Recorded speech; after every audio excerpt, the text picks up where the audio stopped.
네, 선생님 안녕하세요. 저희 독립기념관에서는 독립운동가 후손 인터뷰를 진행하면서 우리가 이제 책에서는 볼 수 없었던 독립운동가들의 일상의 모습이나 독립운동가 후손들의 삶에 대해서 재조명하는 시간을 갖고 있습니다. 오늘은 이 차리석 선생님 아드님이신 차용조 선생님과 함께 이야기를 진행해 보도록 하겠습니다. 간단하게 자기소개 부탁드리겠습니다. 네, 저는 대한민국 임정부에서 국무위원과 비서장을 역임하신 동암 차릭서 선생의 늦둥이 아들 차영두입니다.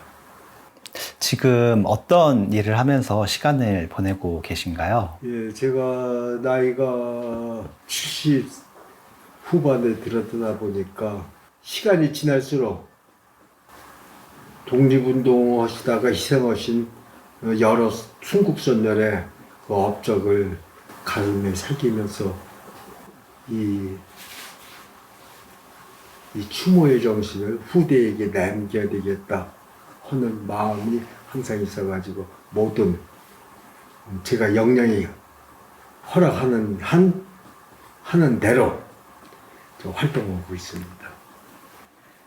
태어나신 지 얼마 안 되셔서 이제 아버지가 돌아가셔서 뭐 함께 하신 기억은 없으실 테지만 이렇게 주변에서 전해 듣기로 독립운동가로서가 아닌 뭐 아버지로서 한 사람으로서 이제 차리석 선생님은 어떤 분이셨는지 좀 간단하게 말씀해 주세요.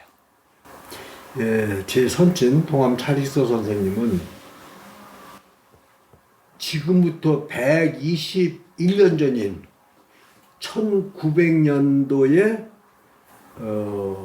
기독교 선교사들이 평양에 설립한 숭실학교를 입학하십니다. 그리고 4년 후 1904년에 일회 졸업생으로서 학교를 마치면서 신식교육을 받으신 분인데, 그러고는 교육자의 길로 가시는데 마침 1907년에 도산 안창호 선생이 평양에 대성 학교를 설립을 하실 때 거기 교사로 취임하시면서 교육자의 길로 들어서다가 1919년 중국 상해에서 대한민국 임정부가 수립되시니 후에 그해 8월에 도산 안창호 선생의 부름을 받고 중국 임정부로 망명하셔서 1945년 일본 놈이 항복하고 조이 광복됐다는 소식을 들으시고 귀국 준비하시다가 과로로 순국하실 때까지 임시정부의 법통을 이어오신 분이십니다. 선생님 태어나셨을 때 차리석 선생님이 많이 좋아하셨다고 하셨나요? 제 아버님이 저를 볼 때가 64세인데 네. 그때까지 평양에 딸 둘만 있었고 아들이 없었어요. 근데 제 어머니 홍매영 여사가 평북 의주에서 살고 있었는데 남편은 장사한다고 그러면서 집에 붙어 있지 않고 밖으로만 나돌아다니고 어쩌다 집에 오면은 있는 집에 돈만 가지고 또 장사로 나간다고 그러고 스트나들 하루는 오더니 야 지금 우리 임정부를 찾아가야 되니까 애들하고 가야 되니까 짐 싸오더니 그날 밤에 압록강을 건너서 단동으로 넘어가더라 이게. 이 여인은 남편이 와서 가자니까는 집에 있는 귀중품만 가지고는 밤에 단동으로 갔는데 그 이튿날 아기가 둘이 딸려 있으니까 인력거를 빌려가지고 이제 남쪽으로 가려고 단독을 출발해서 가는데 일본 경찰에 검문에 걸렸어. 그런데 뭐라고 하더니 남편만 데려가고 여자하고 애기는 그냥 놔두더라 이거야. 그럼 이 여인이 남편 따라서 임정부 가려고 나왔다가 남편은 붙잡혀가고 애기, 그러니까 남편이 오면은 같이 가야 되니까 이 자리를 24시간을 기다렸는데 안 오더라 이거지. 아 그러니까 우리 홍매영 어머니가 임종부 간다더니 뭐가 일이 잘못됐구나 못 오겠구나 하고 단념을 하고 애기 둘 데리고 기차 타고 배 타고 물어 인력거 타고 오면서 서안까지 갔는데 서안에서 이 광복군하고 만났죠. 그렇게 해서 임정부에 이제 어머니가 애기들 했는데 거기에 제 아버지 동암 차리 선생은 본 부인이 상해까지 있을 때 같이 생활했지만은 임정부가 피난 생활하다 보니까 그 가족은 다시 귀국을 했고 홀로 임정부 안살림을 하면서 중경까지 피난을 가는 것을 김구가 같이 보다가 안타까우니까 젊은 여인이 남편 따라 독립운동으로 왔는데 지금 남편은 이제 희생을 당했고 네. 여기 있는 독립운동가를 도와주는 것도 독립운동이니 이제 동암 차리선생이 홀로 이제 망명 생활을 하시니까는 혼인해서 도와드리는 것이 어떻겠냐 청을 받고 어머니가 타국에서 뭐 거절할 수가 없지 않겠어요. 예 하고는 해서 우리 어머니가 29살 아버지가 62살 때 혼인을 해가지고 도와드렸는데 아마 김구도 중매하면서 아들까지 날리라고 상상을 안 했었을 거야. 근데 덜컥 아들을 낳았어요. 그리고 가족을 꾸리고 있으니까는 김구를 비롯해서 임정부 요인들이 내 아명을 하늘에서 준 복이다 해가지고 천복이라고 이름 줬는데 아마 그 이름이 맞을 것 같아. 지금도 60 넘어서 없던 아들 나면은 그런 이름을 지어줄 텐데 그때 당시 임정부 타국에서 권력도 없고 돈도 없는 이 노인네들이 아들 봤으니 천복이라고 이름을 지어줬었는데 그 선생님 이제 중국 충칭에서 태어나셨잖아요. 그 이제 장례식 사진이 좀 이렇게 요 사진이 이렇게 유명한데 여기 가운데 계신 분이 선생님이신가요? 이게 뭐 장례식이라서 당연히 주변 분들은 뭐 슬프고 힘드셨겠지만 그래도 그 당시 상황에 대해서 뭐 좀 전해드린 게 있으시면은 좀 간단하게 말씀. 그 사진 네 아기를 안고 있는 우리 어머니 바로 뒤에 흰옷 입고 계신 분이 백범 김구 선생님이에요. 김구 선생님이 젊은 여인과 아버지하고 중매를 해서 난 자식이 돌아가신 동지 관 앞에 서 있을 때 그 역사를 이루어지게 한 게 백범 김구인데 거기 서 계시면서 얼마나 애통이하시면서 가슴 아파하셨을까 하는 것이 느껴지더라고. 그래서 이건 한 장의 사진 그림이 아니고 이런 김구의 가슴 아픈 것이 여기 새겨져 있다는 것을 내가 느끼고는 이것은 보통 사진하고 다르다. 김구의 그 아픈 마음이 새겨져 있는 사진이다 하는 걸 느껴가지고는 지금 있는 사진 중에 제가 제일 귀하게 보관하고 있고 기리고 있습니다. 그 이제 광복을 맞았는데 중국에서 귀국을 못 하시고 이제 순국하신 분들이 많이 계시잖아요. 차리석 선생님도 광복은 맞았지만 조국 땅을 밟지 못하고 이렇게 돌아가셨는데 그 당시 심정이 좀 어땠을까 굉장히 궁금하거든요. 제 아버님께서 임정부 귀국 준비하시다가 9월 5일날 임정부에서 쓰러지십니다. 그러고는 5일 만인 9월 9일날 돌아가시는데 입원하고 있을 때 내가 조광복을 해서 지금까지 최선을 다했는데 지금 쓰러지고 보니 일이 다시 일어날 것 같지 않다. 귀국해서 내가 아직도 할 일이 많은데 아주 같이 귀국 못하게 됐다고 하면서 탄식하시면서 우시니까 김구 선생님도 같이 손을 마주 잡고 우셨다고 하는 그 증언을 그때 임정부 경유대장이었던 윤경빈 선생께서 직접 보시고 저한테 증언을 해주셨어요. 저는 그때 돌아가신 것을 다행이다. 오히려. 그러니까 이게 무슨 막말이냐. 평생을 독립운동하시다가 귀국해갖고 조국 땅에 오셔야지 왜 거기 돌아가시냐. 그 뒤에 역사를 보니까 지금 그렇게 느껴요. 왜? 일본 놈이 패망한 건 8월 15일인데 임정부 요인 귀국한 건 11월 23일입니다. 그건 뭐냐? 임정부 자격을 미국 점령군이 인정을 안 하고 귀국을 못하게 막았기 때문에 못 들어오신 거거든요. 이런 수모.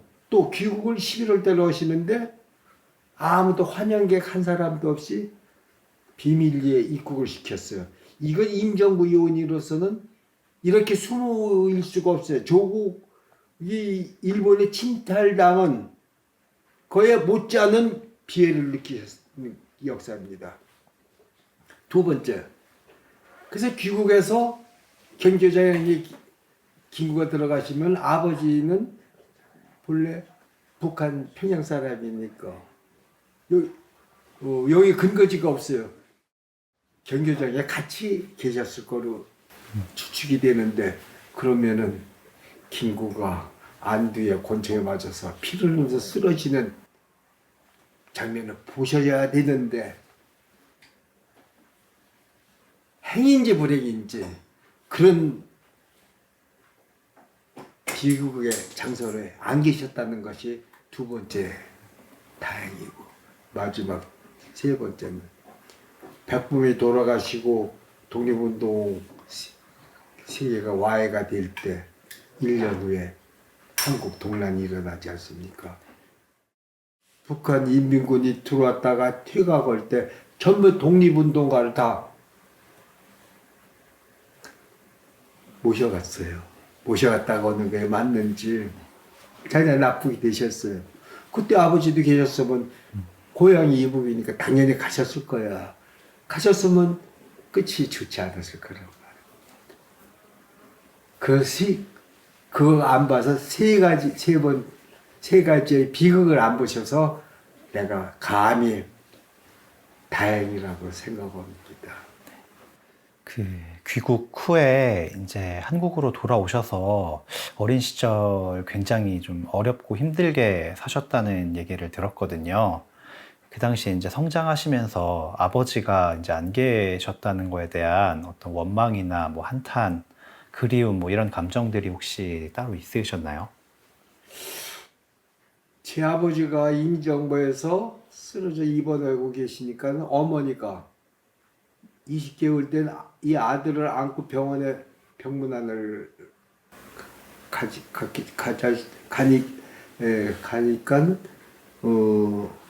아버지가 쓰러질 것을 예감을 하신 모양이야.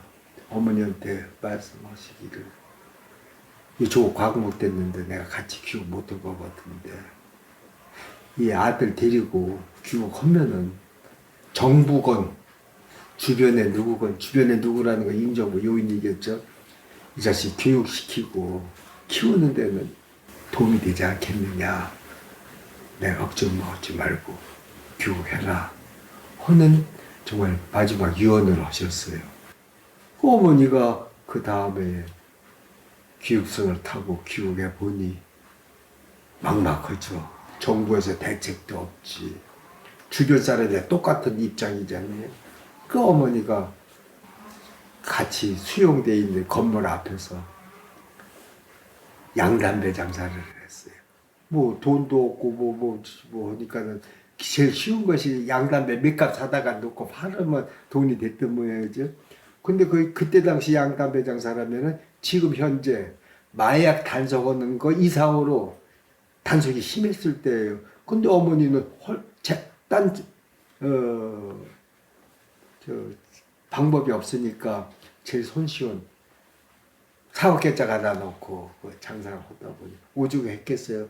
허구한 날 단속 나와서 발길로 차면은 담배가 흐트러지면 내가 그 주소 댕긴 기억이 나요. 근데 어머니는 그렇게 단속당하고도 또 딴 일 할 수가 없으니까 또 그 있는 당사를 할 수밖에 없어. 이렇게 비참했는데 한 번은 젊은이가 어머니가 그렇게 단속을 당하는 장면을 목격하고 김구 선생님한테 가가지고 아 동암 선생 부인 저렇게 노점사 하면서 단속을 나오는데 저거 어떻게 대책을 세우셔야지 왜 그냥 계십니까? 그러니까 백범 선생님 나 역시도 그걸 모르고 있는 바가 아닌데 알고 있지만은 저 여인이 나한테 오라 해도 오지도 않고 저렇게 당하고 계시는데 지금 나 그러지 않아요. 지금 마음이 아프다. 내가 어렸을 때 같이 어머니가 피난 생활을 할 때 어머니가 헛 얘기가 지금 기억이 나는데 네 아버지 차리서 선생의 명예에 도움이 안 되기 때문에 내가 그분들 안 찾아가고 노력해서 내가 이 자식을 키우겠다 하는 걸 보여주기 위해서 내가 그렇게 했다 하는 말씀을 듣고는 우리 어머니의 마음을 좀 알게 됐죠. 부모님이 독립운동에 헌신하셨다는 사실이 좀 혹시 자랑스러웠던 적이 있으신가요? 자랑스러운 거야 뭐 이루 말할 수가 없겠죠. 근데 어렸을 때 철없을 때는 배가 고프니까 아버지가 원망스러웠었지. 일제 강점기 때 조광복을 위해서 희생하신 선녀를 생각할 때는 참 자랑스럽기도 하고. 근데 젊었을 때 내가 직장 생활도 하고 하면서도 정부에서 충분한 생활 보장을 안 해주니까 참 가끔 독립운동가 후손으로 태어난 게 원망스럽기도 할 때가 많았습니다만은 이제 다 과거로 돌리고 어머니, 아버지, 어머니 독립운동 하셨다는 덕분에 내가 이렇게 일생 여생을 보내고 있구나 하면서 자랑스럽고 이분들의 얼을 이어가는데 최선을 다해야 되겠다는 생각을 하고 있습니다. 그 예전 인터뷰에서 차리석 선생님의 독립 정신을 계속 이어나가겠다고 말씀을 하신 적이 있더라고요. 아버지인 차리석 선생님과 함께했던 기억이 많이 없음에도 불구하고 그런 마음을 먹게 된 혹시 뭐 계기가 있을까요? 제가 일시 성차가를 신가로 바꿔서 초등학교 6년을 댕긴 제 역사가 있습니다. 그것은 독립운동하다가 귀국한 김구 선생님이 경교장에서 벌건 대낮에 육군 소위의 권총에 의해서 암살을 당했어요. 이건 독립운동 상징적인 인물이 피살을 당하고 암살을 당하고 보니까는 독립운동 얘가 위축될 수밖에. 그러고 전전 근궁하고 있는데 1년 후에 한국 동란이 일어나요. 한국 동란하고 충청남도 부여로 피난 가서 입학을 하려 보니까 차용조로 오면은 차지석 선생의 아들이라는 것이 따로잖아요. 그러면은 독립운동가 후손으로 나타나니까는 독립운동가 아니라는 걸로 하려니까는 성만 바꿨지. 성을 바꿔서 신영조로 학교를 입학을 시켰어요. 그래서 입학하고 졸업할 때까지 신영조로 제가 살아왔었습니다. 그렇게 험한 우리 역사를 보고 했는데 그 뒤에 제가 장성화에서 쭉 보니까 독립운동 선열이 정권에 이용만 당하지 제 대접을 못 받았어요. 초창기 1965년도부터 우리가 보훈보상금이라고 명칭이 붙어서 받았는데 지금으로 환산해 보니까 어머니하고 나하고 딱 쌀값만 되더라고. 쌀값. 그런 걸로 봐서는 형식적 이름만 걸어놨지 영예로운 생활을 할 수 있는 그런 재정적인 보탬이 안 돼요. 그러다가 독립운동가 예우는 고사하고 유족들 대하는 거 보니 일로 봐서는 안 되겠다 해서는 제가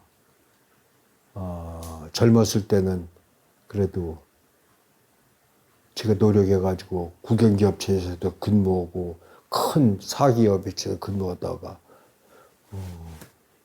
18살 때 제가 남의 집 문간방에 살다가 불의에 연탄가스 중독된 그 후유증이 30대에 나타나더라고. 그래서 부득이 회사를 자퇴할 수밖에 없었고 그러면서 독립운동 선열 정신 계승하자는 그것이 마음에 확 와 닿아가지고는 가정 참 고생을 하면서 틈틈이 독립운동 선열 행사나 교육받는 데나 뭐 학술 발표회라든지 이런 데를 참여하게 되고 독립기념관에도 몇 년 있었고 광복회도 몇 년 있으면서 이걸 이제 완전히 독립운동 정신을 이어받아야 됐다는 걸 체험을 하게 됐죠. 내가 활동할 수 있는 한 끊지 않았고 혹 내가 죽어서 영원이라도 순국선열을 만나게 되면은 보험보상금 받아갖고 너만 잘 살다가 왔냐 소리는 듣지 않고 그래도 네 적은 힘이지만은 최선을 다하고 왔구나. 그래서 반은 칭찬받는 이런 업적을 남겨야 되겠다 하는 걸 내 마음속에다가 간직하고 있습니다. 선생님이 보시기에 이러한 전시나 뭐 자료 중에 이것만 보면 차리석 선생님의 어떤 일생을 잘 알 수 있다라고 생각됐던 뭐 인상에 남는 전시나 자료 같은 게 따로 있을까요? 우리 집 역사에 보면은 아버지가 홀로 중국으로 망명해서 객지사 돌아가시다 보니까 거기에 더더군다나 재혼한 부인은 결혼한 지 불과 2년밖에 안 됐고 어린 아들이 하나 아기가 또 딸려 있다 보니까는 그때 당시에 있던 아버지의 그 유품이라든지 자료라든지 하는 것을 어머니가 챙길 겨를이 없었습니다. 귀국하기 바빴고 그러고 특히나 국내에서 한 곳에서 있으면서 독립운동을 하시고 그 후손들이 대대로 그 집에 살았으면은 그대로 버리는 거 없이 그냥 놔뒀으면 유물이라도 뭐 있을 텐데 우리는 해외 망명객에서 들어오다 보니까는 그런 유품을 챙길 겨를이 없었죠.